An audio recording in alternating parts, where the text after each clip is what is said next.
उपस्थित सभी साथियों, आप सबको नमस्कार।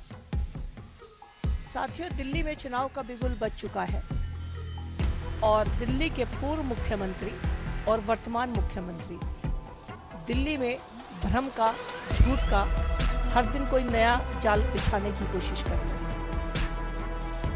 अब वर्तमान मुख्यमंत्री ने 5 जनवरी को चिट्ठी लिखी और चिट्ठी लिखकर ये कहा कि दिल्ली के जाटों को केंद्रीय मंत्रिमंडल द्वारा दिल्ली में आरक्षण नहीं दिया गया।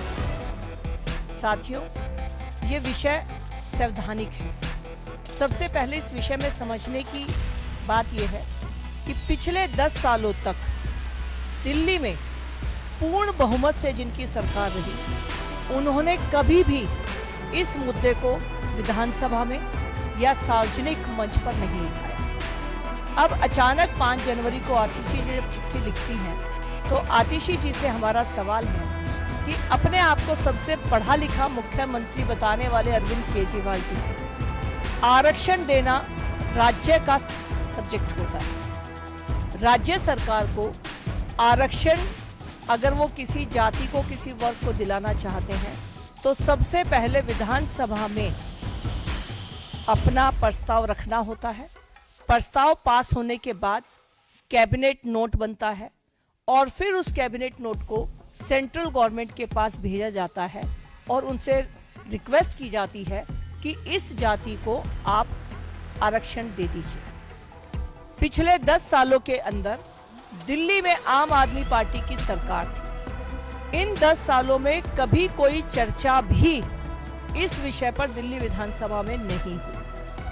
और पिछले 10 सालों की जब हम बात करते हैं, तो उनके पूर्व मंत्री कैलाश गहलोत जी ने, जो कि अब उनकी झूठ और षड्यंत्र की राजनीति से दुखी होकर पार्टी छोड़ चुके हैं, उन्होंने इस बात को आपके सामने कंफर्म किया कि उन्होंने 2-3 बार दिल्ली के पूर्व मुख्यमंत्री को कहा कि दिल्ली के जाटों को भी केंद्रीय आरक्षण में शामिल कराने का प्रक्रिया हमें करनी चाहिए। बहुत दुख के साथ कहना पड़ रहा है कि जाटों के नाम पर जो व्यक्ति राजनीति कर रहे हैं, उन्होंने कभी दिल्ली में जाटों से अपनी आवाज विधानसभा में नहीं। मैं जाट हूँ, मैं जाट की बेटी हूँ, मैं जाट की बहू हूँ, मैं जाट समाज की हूँ। मुझे आज इस बात की बहुत तकलीफ है कि आपने हमारा हक नहीं दिया। ये बात तो एक तरफ, आप हमारे नाम पे दिल्ली में राजनीति करना चाहते हैं। हम दिल्ली के जाट इस बात को समझते हैं कि ये जो प्रोसेस नहीं हुआ, वो आपकी वजह से नहीं हुआ। जब केंद्र सरकार में कांग्रेस थी और भाजपा सत्ता में नहीं थी केंद्र में, तब भी केंद्र सरकार से कई बार जाटों को आरक्षण देने की मांग भारतीय जनता पार्टी ने की है। और आज जाटों का केंद्रीय आरक्षण में शामिल दिल्ली के जाटों का ना होना, इसका एकमात्र कारण अरविंद केजरीवाल जी की 10 साल की दिल्ली की सरकार है। अचानक कोई चिट्ठी लिखने से 5 जनवरी को मुख्यमंत्री अगर चिट्ठी लिख दें कि जाटों को नहीं दिया, तो पढ़े लिखे पूर्व मुख्यमंत्री जी, आप ये झूठ बोलना बंद करिए। आपने कभी प्रोसेस को नहीं किया। मात्र चिट्ठी लिखने से कभी कोई आरक्षण नहीं होता। ये देश के संविधान के अंदर लिखा हुआ है। आदरणीय कुलजीत चाहल जी से आग्रह होगा आपको संबोधित करें। धन्यवाद संजय जी। मेरे साथ आज इस प्रेस वार्ता में पार्टी के वरिष्ठ नेता संजय मयूख जी, हमारी सांसद जो दिल्ली की मेयर रही कमलजीत शेरावत जी, दिल्ली मीडिया के इंचार्ज प्रवीण शंकर कपूर जी और मित्तल जी। साथियों, कई बार जब अरविंद केजरीवाल जी ऐसी बात करते हैं, तो हम सब गांव देहात के व्यक्तियों को हंसी भी आती है। जाट आरक्षण अरविंद केजरीवाल जी का चुनावी जुमला है। आज जब दिल्ली की आम आदमी पार्टी सरकार वेंटिलेटर पर है, मैं दोबारा रिपीट करता हूं कि आज जब दिल्ली की आम आदमी पार्टी सरकार वेंटिलेटर पर है, जब खुद बेल पर बाहर हैं, तो आज चुनावी जुमला जाट आरक्षण का छोड़ रहे हैं। जैसा कमलजीत जी ने भी बताया कि पिछले 10 सालों में इन्होंने जाटों के लिए कोई भी एक काम नहीं किया। अगर किया हो तो बताएं, ओपन डिबेट के लिए तैयार हैं, नहीं बता पाएंगे। मुझे गर्व होता है कि मैं एक जाट परिवार, एक किसान परिवार में जन्मा व्यक्ति, और मुझे एनडीएमसी का वाइस चेयरमैन, विश्व के सबसे लोकप्रिय नेता, देश के यशस्वी प्रधानमंत्री जी ने बनाया, तो ये पूरे समाज को एक सम्मान की बात है। हम सबको गर्व होता है जब देश में पहली बार उपराष्ट्रपति किसी एक किसान परिवार, जाट परिवार में जन्मे माननीय धनखड़ जी को बनाया गया, तो गर्व की बात है। पर वो दिन भी सबने देखा जब कांग्रेस और बाकी लोगों के द्वारा किस तरह माननीय धनखड़ जी का जब अपमान किया जा रहा था, तो एक जाट परिवार का, एक समाज का अपमान किया जा रहा था, और किस तरह अरविंद केजरीवाल के बाकी सांसद मजाक उड़ा रहे थे। साथियों, ये जो जाट प्रेम है, ये इसलिए जाग रहा है क्योंकि हरियाणा में भी जाटों ने भारतीय जनता पार्टी का समर्थन किया, उत्तर प्रदेश में भी समर्थन किया, और अब दिल्ली में भी आज जाट समुदाय हो या 36 बरादरियां हो, वो विश्व के सबसे लोकप्रिय नेता, देश के यशस्वी प्रधानमंत्री माननीय नरेंद्र मोदी जी के नेतृत्व में आज बिल्कुल एक साथ खड़े हैं और दिल्ली में भारतीय जनता पार्टी की सरकार बनने जा रही है। साथियों, जब भी आपने देखा होगा अरविंद केजरीवाल किसी इशू में फंसते हैं, वो शीश महल में फंसे, चाहे वो शराब घोटाले में फंसे, तो डिबेट को डेविएट करने के लिए वो एक नया चुनावी जुमला, शगुफा छोड़ देते हैं, जिसको दिल्ली की जनता स्वीकार नहीं करती। हमें गर्व होता है, और गर्व हो भी क्यों ना, क्योंकि माननीय प्रधानमंत्री जी के अथक प्रयासों से आज हमारे समाज के, हमारे गांव देहात के बच्चे बच्चियां, चाहे उसमें मनु बाकर हो, चाहे उसमें अमन सरावत हो, जब ओलंपिक के तिरंगे झंडे की शान बढ़ा रहे होते हैं, तो हमारा सीना चौड़ा होता है, हमारा माथा ऊंचा होता है।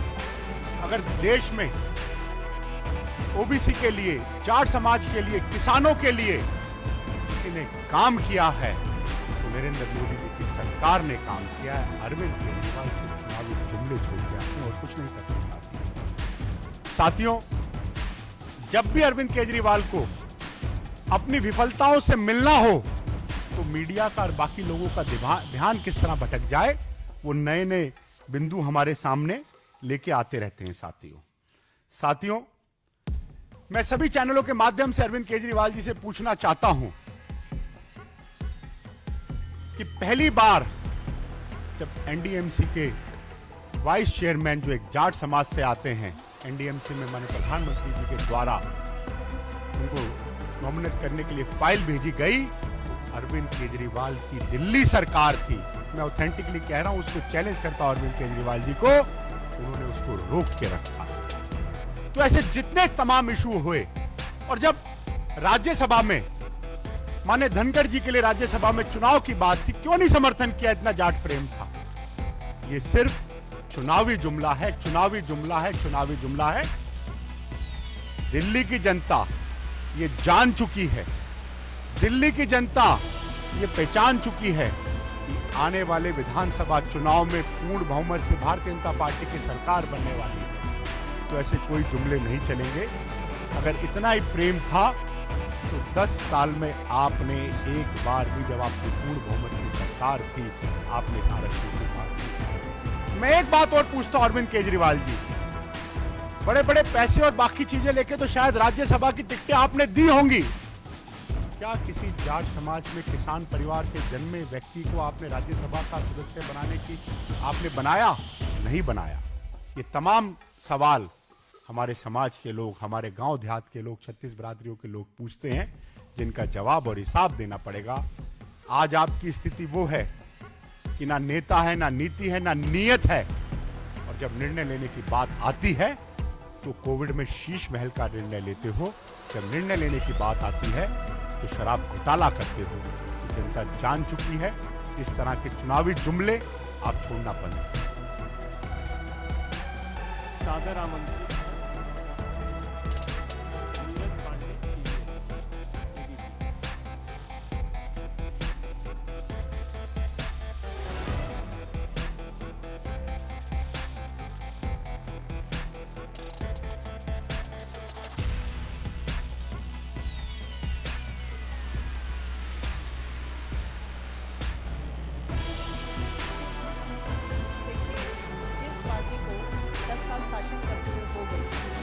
उसको अपना विकास का एजेंडा रखना चाहिए।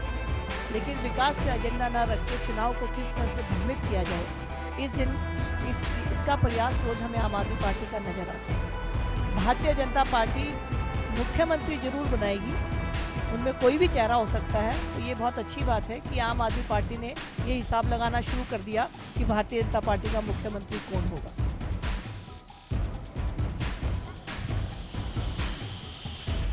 जाकी रही भावना जैसी, प्रभु देखी तिन मूरत वैसी।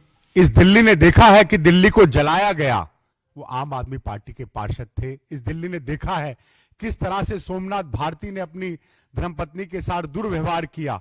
इस दिल्ली ने देखा है कि जब एक बहन ने सुसाइड किया तो उससे कहा कॉम्प्रोमाइज कर लो। ये तमाम चीजें इनकी फितरत में है। ये मैंने कहा ना कि जब बताने को कुछ नहीं है, विकास का बताने को कुछ नहीं है। आज दिल्ली का विकास हो तो माननीय प्रधानमंत्री जी कर रहे हैं। नई दिल्ली की विधानसभा जहां से अरविंद केजरीवाल जी मेंबर हैं, आपको जान के हैरानी होगी और पहले पता भी होगा, आज तक अरविंद केजरीवाल ने एनडीएमसी के सदस्य की शपथ नहीं ली है। तो नीरज जी, डिबेट को डेविएट करना ये उनकी फितरत और आदत बन गई है। पर दिल्ली की जनता मन बना चुकी है कि जब चुनाव होगा और 8 फरवरी को रिजल्ट आएगा तो भारतीय जनता पार्टी पूर्ण बहुमत से सरकार बनाने जा रही है।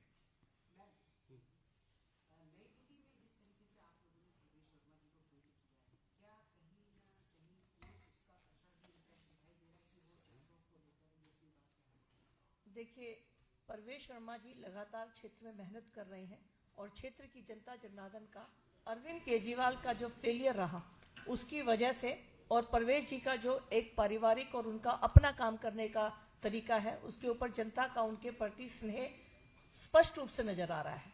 तो ये अरविंद केजरीवाल को अपनी हार दीवार पर लिखी हुई स्पष्ट नजर आ रही है और इसीलिए वो आज ऐसी बात कर रहे हैं।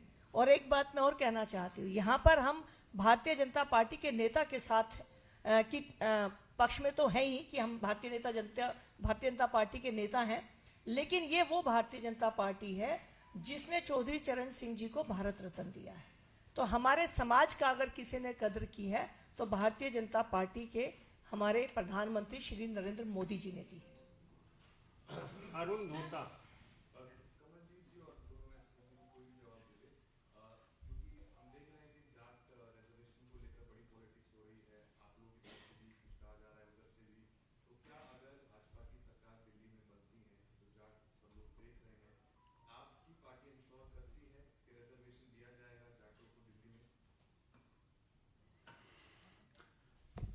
जब राजस्थान में के जाटों को जब आरक्षण मिला तो पहली भारतीय जनता पार्टी की सरकार थी जब अटल जी के टाइम पे उस आरक्षण की बात हुई।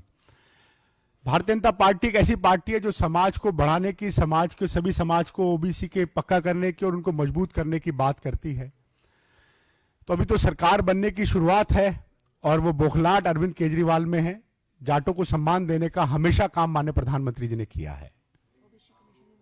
ओबीसी कमीशन भी बनाया है। मैंने तो आपसे कहा ना, आरक्षण के साथ साथ बाकी बहुत कुछ चीजें दी हैं और भारतीय जनता पार्टी हमेशा उस समर्थन में रहती है कि समाज के सभी वर्गों का, पिछड़े समाज के सभी वर्गों का एक सामूहिक विकास भी हो।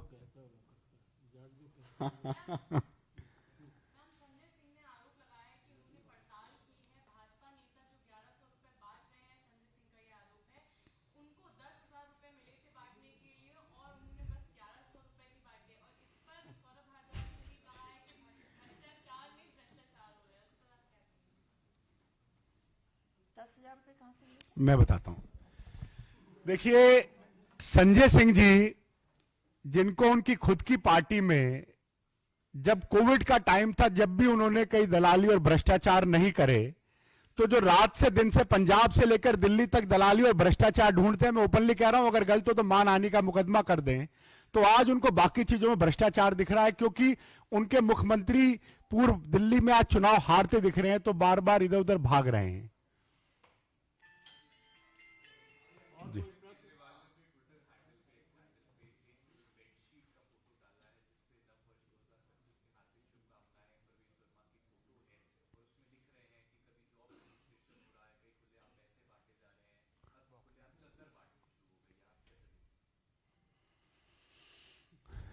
मैं बताता हूं आपको।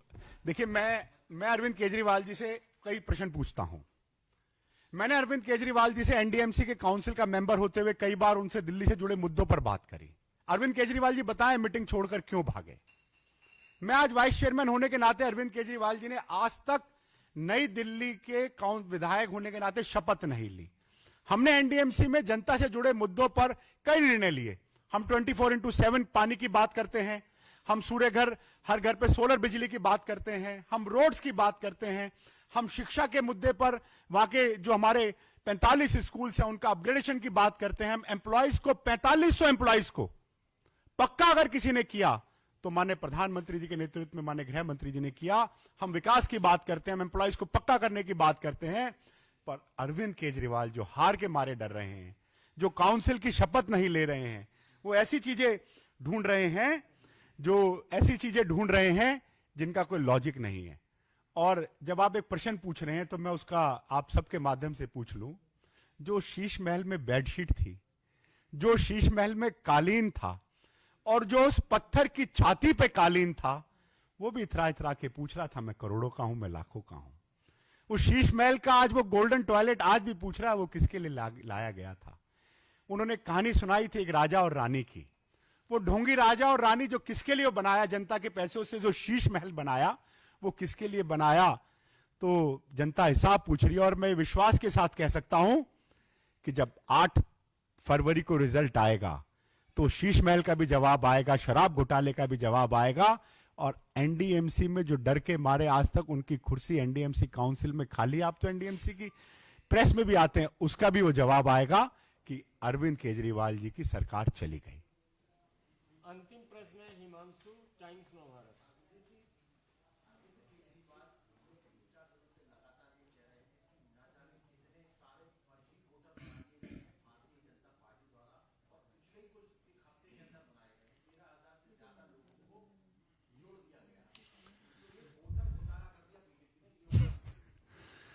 उनका आरोप ये नहीं है, उनका आरोप है कि यूपी और बिहार का व्यक्ति दिल्ली में वोटर क्यों बन रहा है। सीधा सीधा पूर्वांचल विरोधी अरविंद केजरीवाल जिस तरह से काम कर रहे हैं, वो हार और बौखलाहट साफ साफ दिख रही है। वो खुद भी भूल गए हैं कि चुनाव की डिबेट को कहां लेके जाए, कैसे पकड़ा जाए, कहां से पकड़े कहां से छोड़ दें। तो वो कोई वोटर घोटाला नहीं है, वो पूर्वांचल के लोगों का अपमान है, उस गरीब का अपमान है जो अपना वोट अपना अधिकार बना रहा है, जिसको रोकने की वो बड़ी साजिश करने की कोशिश कर रहे हैं।